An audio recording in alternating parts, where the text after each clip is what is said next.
The morning the fence appeared, the world felt different. It wasn't the kind of morning that warned of trouble. The air smelled like dew and cedar. The wind brushed gently over the hills. Yet standing there with a cup of steaming coffee in his hand, Daniel Brooks realized something was terribly wrong. A brand new steel fence shimmered in the early light, cutting straight through the edge of his ranch in northern Texas. It was tall, cold, and lined with polished locks. At the center stood a heavy gate, secured with a fresh padlock he didn't own. On the gate hung a sign that made his stomach turn. Access managed by Pine Ridge Homeowners Association. For a long moment, Daniel couldn't move. His herd was inside, grazing but trapped. The road he'd always used to reach the creek and highway now sat on the other side of that locked barrier. He set the mug down on the porch rail. Steam curled into the morning air as he whispered to himself. They didn't, but they had, only a month earlier. Daniel had finally bought the property, a modest stretch of land where he planned to live quietly, work honestly, and breathe in peace after 2 decades as a construction foreman. 48 years old, broad-shouldered, and steady as the soil beneath him, Daniel thought he'd escaped the chaos of the city. He hadn't counted on a homeowners association that thought it ruled the countryside. By the time he reached the gate, 2 men in matching green polo shirts were tightening bolts along the new fence line. "Morning," Daniel called, forcing calm into his voice. "You mind telling me what you're doing on my property?" One of them didn't even look up. The other muttered, "Talk to the board." And then she arrived. A spotless white SUV rolled up, dust rising behind it like a signal. Out stepped Cynthia Hale, the Pine Ridge HOA president. A woman known for her designer suits, sharp tone, and reputation for never losing. She wore sunglasses, a confident smile, and carried a clipboard like a weapon. "Mr. Brooks," she said without greeting or warmth, "you've been notified of your non-compliance issues." Daniel frowned. "Non-compliance with what exactly?" "Perimeter fencing," she replied briskly. "Yours doesn't meet community standards. Until it's corrected, this measure will prevent further violations." He blinked. "This measure? You mean locking me out of my own access road?" She smiled thinly. "The road lies within the HOA's easement. It's in the covenant you agreed to upon purchase." Daniel's jaw tightened. He remembered the paperwork at closing. Hundreds of pages of legal language he'd signed just to move forward. "You mean to tell me," he said slowly, "you can fence me in until I build a prettier fence?" Cynthia adjusted her sunglasses. "Contact our office when you're ready to discuss approved fencing materials." She turned, heels clicking against the gravel. The gate clanged shut behind her. The lock clicked like a gavel sealing a verdict. Daniel stood there watching her drive away, his cattle milling restlessly inside the pen. The land around him felt smaller than it had the day before. That night, the porch light burned late. Across the table sat Ben Carter, his nearest neighbor, a wiry retired trucker with a weathered face and a dry laugh. "They've done this before," Ben said, sipping coffee. "Cynthia runs that board like a kingdom. If she doesn't like you, she'll make sure you feel it." Daniel leaned back in his chair. "I didn't move out here to be told how to live. I came for space, freedom," Ben nodded. "Then you better be ready for a fight, 'cause that woman doesn't back down." Daniel stared out the window into the night. The moonlight stretched across the field, glinting off the steel fence. It looked less like a boundary and more like a challenge. He didn't know it yet, but that single gate would spark a battle that would divide a town, expose power and pride, and test how far one man would go to defend what was his. And Daniel Brooks wasn't the type to give up. The next morning, Daniel woke to the restless lowing of his cattle. They were pressed along the fence line, pacing and uneasy. He stepped outside, boots sinking into the damp soil, and looked toward the road. The new gate stood like a taunt, gleaming in the sun. He could see his reflection in the padlock, a reminder of how completely someone else had claimed control. Inside his kitchen, the stack of papers from the sale still sat in a folder. He opened it and thumbed through pages of legal jargon. None of it made sense. All he knew was that somewhere in those lines of small print, the HOA had found its excuse. That evening, Ben stopped by again, carrying a 6-pack and a grim look. "You really think she'll just let it go?" Ben asked, setting the bottles down. "Not a chance," Daniel said, "but I'm not rolling over. I've dealt with broken machinery, drought, and rusted trucks. I can handle a woman with a clipboard," Ben chuckled. You might regret saying that, Daniel didn't answer. Instead, he started gathering every letter, every receipt, and every photo of the property before the fence appeared. He made copies, labeled folders, and built a paper trail that would make a lawyer proud. He didn't plan to start a war, but if it came to one, he'd be ready. 2 days later, he walked into the Pine Ridge Clubhouse for his first HOA meeting. The air smelled like coffee and old carpet. Every seat was filled, a small-town crowd pretending to be a government council. At the long folding table sat 6 board members, stiff-backed and silent, and in the center, with her blazer crisp and posture perfect, was Cynthia Hale. "Mr. Brooks," she said into the microphone before the meeting even started, "you'll be on the agenda under compliance matters." Daniel took a seat in the back. He waited through 40 minutes of talk about shrub height, mailbox colors, and playground maintenance. Each topic passed with robotic nods from the board. Then she called his name. He walked to the front, boots echoing across the tile. "Let's discuss your fencing issue," Cynthia began. Daniel kept his tone level. "The fence is standard livestock fencing, safe, durable. I've used it for years." "It doesn't match the community aesthetic," she replied. "The rules require uniform perimeter fencing." "This isn't a golf course," he said calmly. "It's a ranch. My fencing keeps cattle where they belong." A man at the far end of the table cleared his throat. "Rules are rules, Mr. Brooks. If we make one exception, we have to make more." Daniel's jaw set. "Then why are there 3 different styles of fencing on Oak Meadow Lane? I drove by this morning. None of them match the HOA's own standard." A few murmurs rippled through the audience. Cynthia's eyes narrowed. "Those cases are under review," she said quickly. "You remain in violation until you correct the issue." Daniel leaned forward. "And that gate, your fence is blocking my access road and the creek. That's my cattle's water source." "You have alternate water access," she said. "We verified that through satellite imagery." He let out a humorless laugh. "Satellite imagery? You think you can tell how I run a ranch from space?" The room stirred, some people whispering, others glancing nervously at Cynthia. Then a familiar voice spoke up. Ben, sitting near the back, raised his hand. "Cynthia, maybe cut the man a little slack. He's new, still settling in. No harm in giving him time?" Cynthia's response was ice cold. "Mr. Carter, the HOA must maintain standards. If Mr. Brooks wants to be part of this community, he'll need to follow its rules." Daniel picked up his folder. "And if I don't?" "Then we proceed with daily fines," she said smoothly. "And, if necessary, legal action." He didn't argue. He just nodded once and walked back to his seat. After the meeting, a few neighbors approached him quietly. Some offered words of encouragement. Others avoided eye contact. It was clear Cynthia's shadow reached further than any fence line. Outside, under the dim glow of the parking lot lights, Ben caught up to him. "She's got friends in the county office," he said in a low voice. "And a cousin who handles zoning. People around here don't cross her." Daniel looked back at the clubhouse where Cynthia was laughing with 2 men in suits. Then maybe it's time someone did. The fight had just begun, and though he didn't know it yet, it would test every ounce of patience, grit, and faith he had left. That week the first fines arrived. Thin envelopes stamped Compliance Office. Each one carried a new accusation. Improper fencing materials, unauthorized road use, failure to correct violations. It was bureaucracy disguised as punishment. Daniel read the letters out loud in disbelief. "Visual inconsistency," he muttered. "I'm raising cattle, not hosting garden parties." Ben laughed but shook his head. "They're trying to wear you down, make you bleed cash until you quit. That's how she wins." Daniel stared at the papers on his table. Not this time. He decided to attend the next meeting, not to fight but to listen. If he could understand how the board worked, he might find their weakness. When he arrived, the room was even more crowded than before.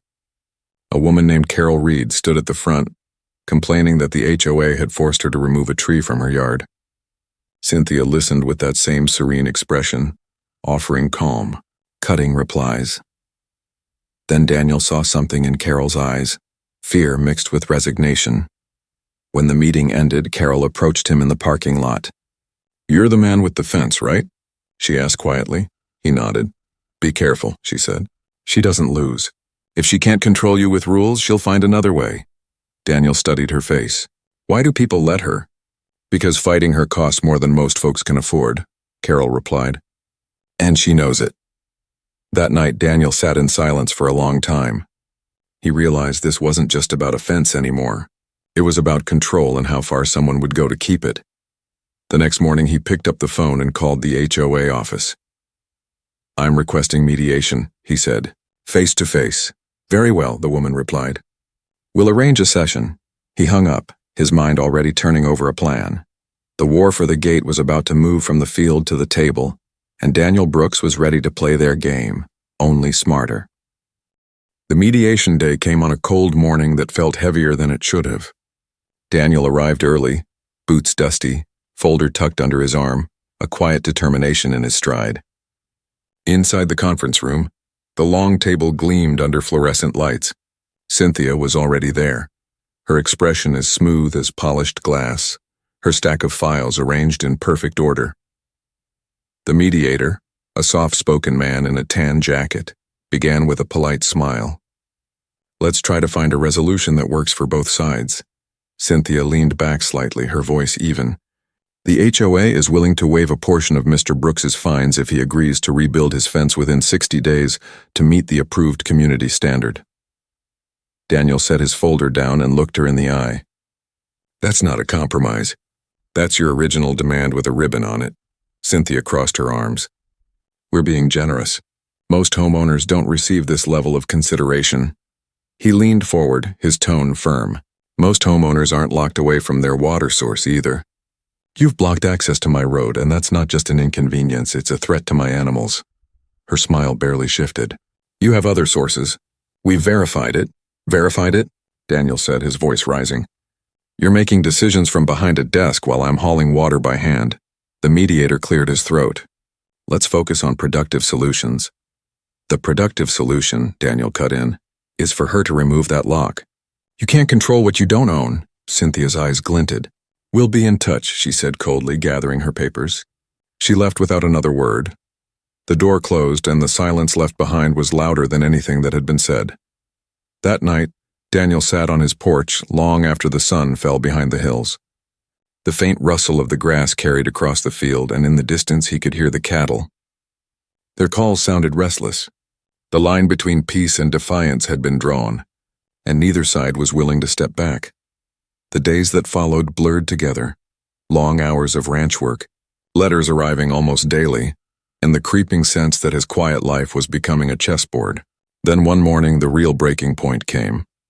Daniel was fixing a pump near the north pasture when he noticed the herd clustered by the fence, pacing and lowing. He frowned, dropped his tools, and walked closer. What he saw made his stomach sink. The fence now stretched even farther, sealing off the creek entirely. The water glimmered just beyond reach, only a few yards away, but blocked by steel and chain links. He climbed over the barrier, his boots thudding against the dirt. The padlock gleamed in the light as if taunting him. He rattled it hard, the metallic echo carrying across the land. No one came. By noon he was on the phone again. "My cattle can't reach water," he said. "This is animal cruelty, and you know it," the woman at the office replied in a flat tone. "Mr. Brooks, the board has verified other available sources on your property. They're backup tanks," he said sharply. "If the heat rises, they won't last a week. Do you want to be responsible for dead livestock?" "I'll forward your concern," she said, unmoved. That afternoon, he drove straight to Cynthia's house. It stood at the top of a gentle rise, framed by trimmed hedges and a driveway lined with perfect flower beds. Every corner of it looked like a catalog photo. She opened the door, her tone polite but wary. "Mr. Brooks, what brings you here?" "You're cutting off living animals from water," Daniel said evenly. "This isn't about rules anymore. This is about decency." She sighed softly, like someone correcting a child. "The HOA operates under uniform standards. If we make exceptions, we lose order." He stepped closer, keeping his voice steady but firm. "Order isn't worth more than life. Not out here." Her gaze hardened. "The rules are not negotiable." He took a breath, jaw tight. "Then you're not ready for what comes next." As he turned away, he caught a flicker of movement, curtains shifting in nearby houses, neighbors peeking out, watching. The fight had left the conference rooms and come into the open. 2 days later, exhaustion began to show. The cattle were growing restless, and the heat was creeping in earlier each day. Daniel and Ben spent hours hauling water tanks, sweating under the sun. "She's playing long game," Ben said, wiping his brow. "Wearing you down." Daniel set another tank in place. "Then I'll outlast her." But by the end of the week, his patience was cracking. Every time he thought it couldn't get worse. Another notice arrived, one accusing him of an unsightly equipment hazard because one of the water tanks sat slightly tilted. "That's harassment," Ben said, slapping the letter down on the table. "That's Cynthia," Daniel replied, "and she's running out of ways to make me bend." The following morning, as the sun lifted over the hills, Daniel noticed something new. A small red and white sign planted near the fence. "For sale." It stood on the narrow half-acre lot that contained the gate, the same gate that had started everything. Daniel stared at it for a long time, his heart pounding as the idea formed in his mind. That lot wasn't technically part of his ranch. It wasn't part of the HOA's holdings either. It was an independent parcel, a forgotten strip of land that controlled the only entrance and exit to his property. If he owned that land, he'd own the gate, and if he owned the gate, the lock would be his. Ben walked up beside him, squinting at the sign. "You thinking what I think you're thinking?" Daniel smiled faintly. "Maybe." "Well," Ben said with a grin, "that's the kind of thinking that starts revolutions."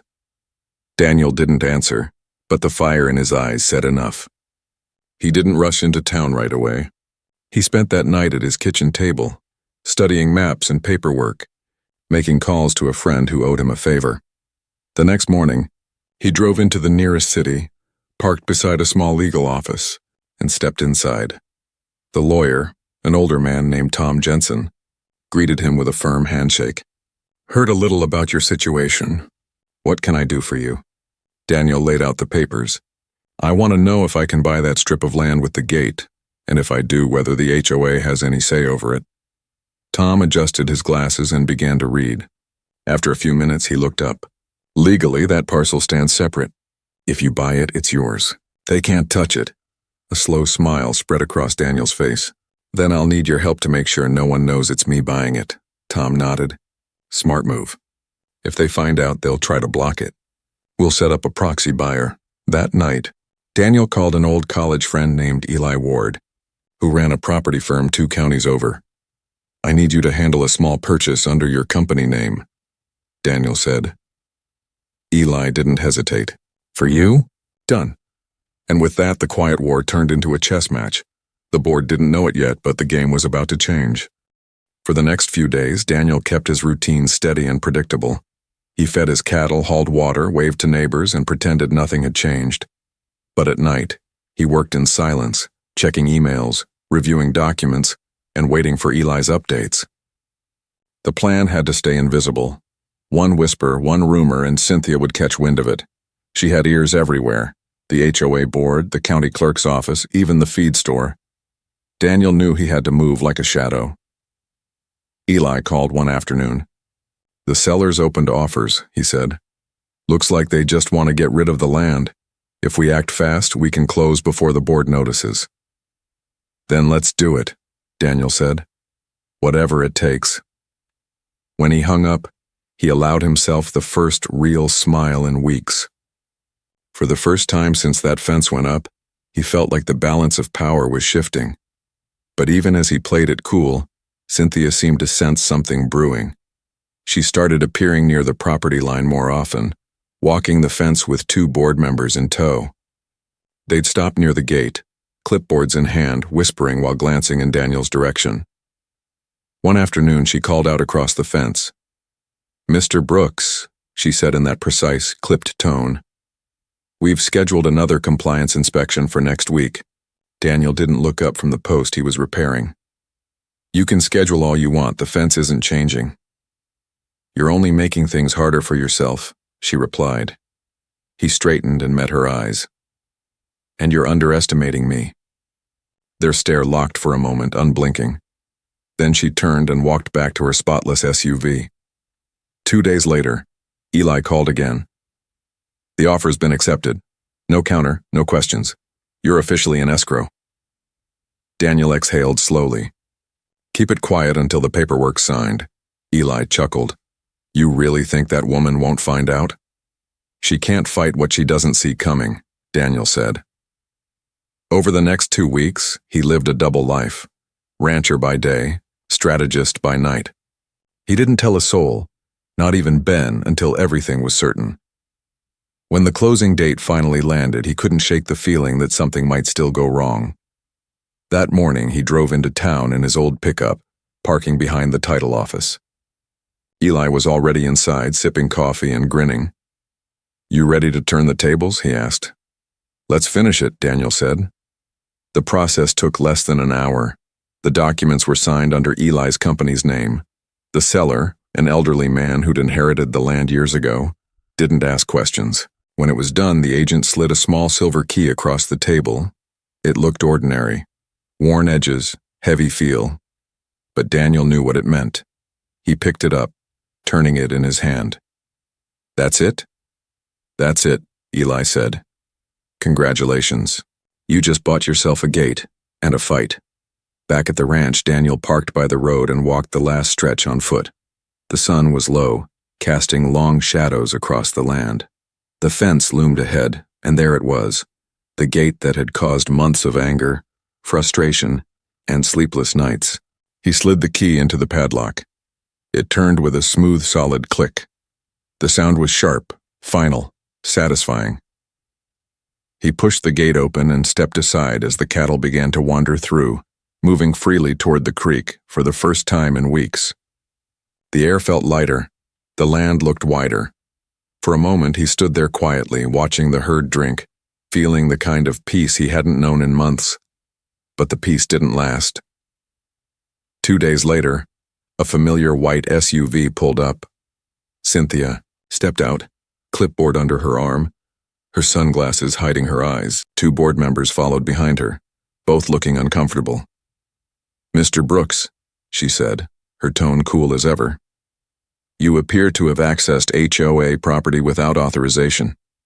Daniel leaned casually on the gate. "This isn't HOA property anymore. I own it. You can check the county records." Her eyebrows arched. "That's impossible. The association had first right of refusal." "Maybe you did," Daniel said evenly. "But you didn't use it. The seller took my offer. This gate and this land are mine now." One of the board members shifted. "If that's true, we can't enforce any restrictions." Cynthia cut him off sharply. "We'll see about that." Turning back to Daniel, she said, "Don't think for a second this is over." He didn't flinch. "Challenge whatever you want. In the meantime, I'll be right here, on my land." She spun on her heel and walked back to her SUV, the 2 men trailing silently behind her. As the car pulled away, Daniel could feel the tension thick in the air. By that afternoon, his email inbox was full. 3 messages from the HOA's legal department, demanding clarification of ownership, proof of sale, and immediate cessation of any unauthorized modifications. He forwarded them all to Tom, who replied with 2 simple words: "Let them stew." Word spread faster than wildfire. Neighbors who'd barely spoken to him before now stopped by at the feed store or waved him down on the road. Some congratulated him quietly, eyes darting around like they were afraid someone might see. Others warned him to be careful, that Cynthia wouldn't take this loss lightly. Ben came over that evening with 2 beers and a proud grin. "Looks like you lit a match under her throne." Daniel took a slow sip. "Good. Maybe it's time the fire spread." But deep down he knew the fight wasn't done. Cynthia Hale wasn't built to accept defeat, and the storm she was about to unleash would shake Pine Ridge to its roots. The next morning, a certified letter landed in Daniel's mailbox, thick and stamped in red. He tore it open on the porch, scanning the pages. It was from the HOA's attorney, claiming his purchase may constitute an encroachment on association rights. They demanded that he cease all alterations and access until legal review is complete. He laughed out loud, a short, bitter sound. "They're bluffing," Ben said when Daniel showed him the letter later that day. "If they had a real claim, they'd already be in court." "Maybe," Daniel said, setting the papers down. "But it means they're scared." That fear didn't slow them down. 2 days later, he saw Cynthia at the gate again, this time not alone. 2 sheriff's deputies stood beside her, their cruisers parked on the gravel road. Daniel parked his truck nearby and stepped out calmly. One of the deputies, a broad man with a weathered face, held up a hand. "Morning, Mr. Brooks. We got a call about a property dispute. We're just here to keep the peace." Daniel nodded. "Fair enough. You'll want to see this." He handed over a copy of the deed, signed and stamped by the county clerk. The deputy read it carefully, then glanced at Cynthia. "He owns it," the deputy said plainly. "It's on record." Cynthia's expression didn't change, but her jaw tightened. "We'll take this to court." "That's your right," the deputy said. "But until then, he's not breaking any laws." She said nothing more, just turned and walked back to her SUV. Neighbors had gathered down the road, watching. Some whispered. Others crossed their arms, trying to decide whose side they were on. By that night, half the town was talking. By morning, the other half had picked a side. Then came the message from Carol Reed. "Be careful. Emergency board meeting Monday. They're drafting new rules to take control of the gate." Daniel showed up early to that meeting, sitting near the front this time. The room was packed, hotter and louder than usual. Cynthia called the meeting to order, her voice firm and steady. "Recent events," she said, "have exposed weaknesses in our ability to maintain community standards. The board proposes a new amendment giving the HOA authority over all access points serving multiple properties." Daniel raised his hand. "So let me get this straight. You're writing a rule that takes my property, just because you don't like that I own it." "This isn't about you," she said smoothly. "It's about protecting the community." "The community," he said, his voice carrying across the room, "didn't build that fence. You did. You locked me out, fined me, and tried to starve my cattle. Now you want to rewrite the rules so you can't lose?" A low rumble filled the room, voices murmuring, chairs creaking. Cynthia called for order. "This vote will determine the future of Pine Ridge." The board split. 3 voted in favor, 2 against. But the amendment still needed homeowner approval. The battle wasn't over. It was just moving to a bigger stage. That week, Pine Ridge turned into a town divided. Local forums filled with arguments. Some residents said Daniel was a troublemaker who should have followed the rules. Others called him a hero for standing up to corruption. A local radio host picked up the story, and suddenly strangers across the county knew his name. Daniel stayed calm, posting only the facts online, public records, purchase documents, HOA letters. He didn't need to shout. The truth spoke loudly enough. But the drama had taken on a life of its own. Flyers appeared in mailboxes. Anonymous notes showed up on doorsteps. One morning, Ben arrived holding an envelope with no return address. Inside was a single typed line, "Check county filings tomorrow." Daniel did and nearly cursed out loud.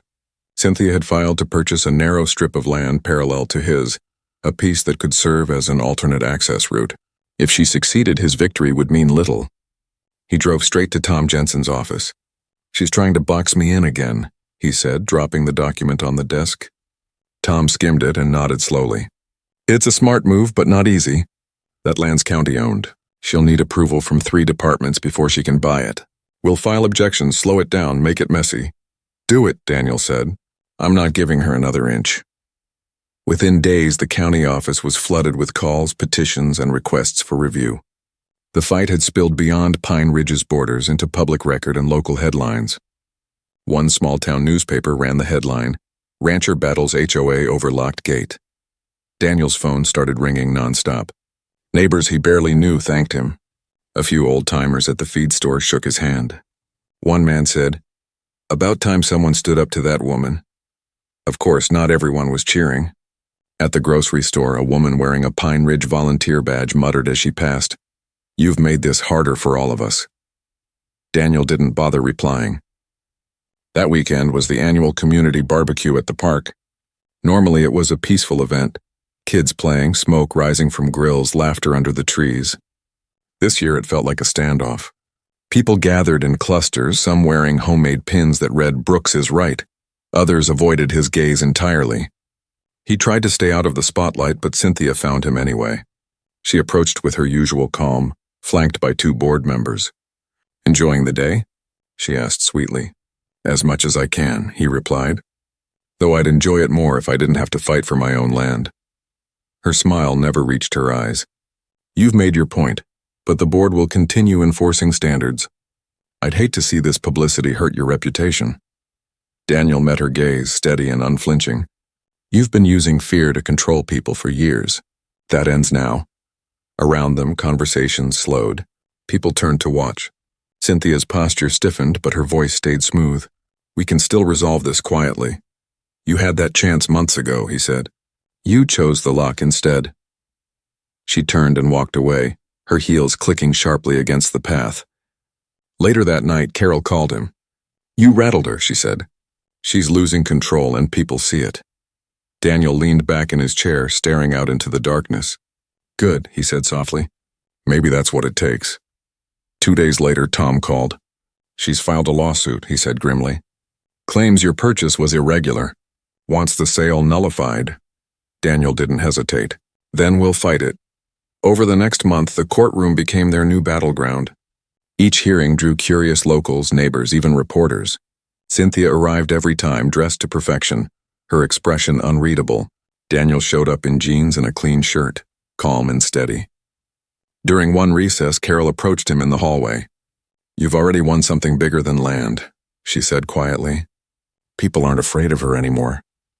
He appreciated the sentiment, but he wasn't after symbolic victories. He wanted a real one, and he got it. On a clear morning in early summer, the judge ruled in his favor. The purchase was valid, the title secure, and the HOA had no authority over the gate or the land. They were even ordered to pay his legal fees. When the gavel struck, the room buzzed with whispers. Ben grinned from the back row, giving him a thumbs up. Carol smiled wide. Even a few people who'd once avoided him now reached out to shake his hand. Outside, reporters waited by the courthouse steps. Daniel kept his statement short. This was never about offense. It was about standing your ground. You don't let someone take what's yours just because they think they can. Back home, he drove out to the gate. The creek shimmered in the sunlight. His cattle grazed nearby, calm and unbothered. He leaned against the post, breathing in the smell of fresh grass and wet earth. Ben joined him, holding 2 cold beers. Feels good, doesn't it? Daniel nodded. Better than I thought it would. They drank in silence for a moment, watching the herd. You changed this place, Ben said finally. People talk different now. Ask more questions. Stand a little taller. Daniel smiled faintly. Maybe that's the real victory. Not the land, the courage. Weeks later, the HOA meetings were quieter. Board members spoke more carefully. Neighbors questioned things without looking over their shoulders. The fear that once ruled Pine Ridge had cracked, maybe for good. Daniel stood one evening on his porch, watching the sunset burn orange across the hills. The fence still stood, but it no longer felt like a prison. It was just part of the land, his land. He thought about everything he'd lost and everything he'd gained. The sleepless nights, the letters, the courtroom, the whispers. And then he smiled, because in the end it all came down to one truth. No one can fence in your life unless you let them.